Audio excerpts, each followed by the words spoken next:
স্টেডিয়ামটা তো সরকার বানিয়েছে, আর এখন স্টেডিয়াম মেইনটেনেন্স বা এখানে আফ্রিদি ডেভেলপমেন্ট এনএসসি মাধ্যমে আছে। বাংলাদেশ ফুটবল ফেডারেশন ও সদস্য football technology innovation and digital transformation committee FIFA.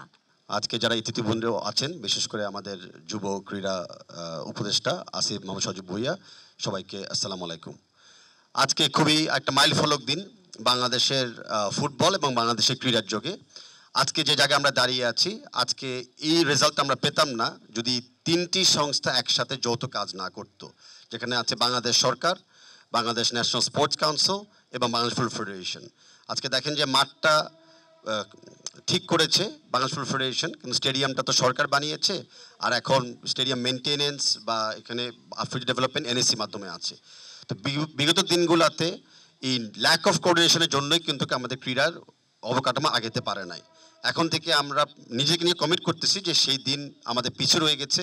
সামনের দিনে খালি এই স্টেডিয়াম না, আর অনেক ডেভেলপ স্টেডিয়াম আমরা সামনে দেখব। একই সাথে আমার ধন্যবাদ জানাতে হচ্ছে আমাদের ফিফা প্রেসিডেন্ট জিয়ানি ইনফ্যান্টিনোকে এবং ফিফার head of development committee chairman Sheikh bin Al খালিফাকে, কারণ ওনারাই কিন্তু ফরওয়ার্ড প্রোগ্রামের আন্ডারে এই আর্টিফিশিয়াল টার্ফ আজকে আমাদেরকে সহযোগিতা করেছে। এই আর্টিফিশিয়াল টার্ফের নিচে কিন্তু 3 ফিট বেস আছে, যেন ভবিষ্যতে বৃষ্টি পড়লে পানি জমে না থাকে। এই আর্টিফিশিয়াল টার্ফের নিচে কিন্তু অটোমেটেড স্প্রিংকলার সিস্টেম আছে, যেন যখনই পানি দরকার বা ক্লাইমেটিক কন্ডিশন ঠিক করা দরকার, অটো এগুলো শুরু হয়ে যাবে। আমাদের জেনারেটর ব্যাকআপ থাকবে, অ্যান্ড অফকোর্স ভবিষ্যতে আমরা চেষ্টা করব সেম ফরওয়ার্ডের মাধ্যমে স্টেডিয়ামের বাকি যে কাজগুলি বাকি আছে, রং করা, চেয়ার লাগানো, চেঞ্জিং রুমস আপগ্রেড করা, সেগুলোকে আমরা অতি শিগগিরই ইমপ্রুভ করে একটা ইন্টারন্যাশনাল স্টেডিয়ামে উপযুক্ত আমরা নিয়ে আসতে চাবো।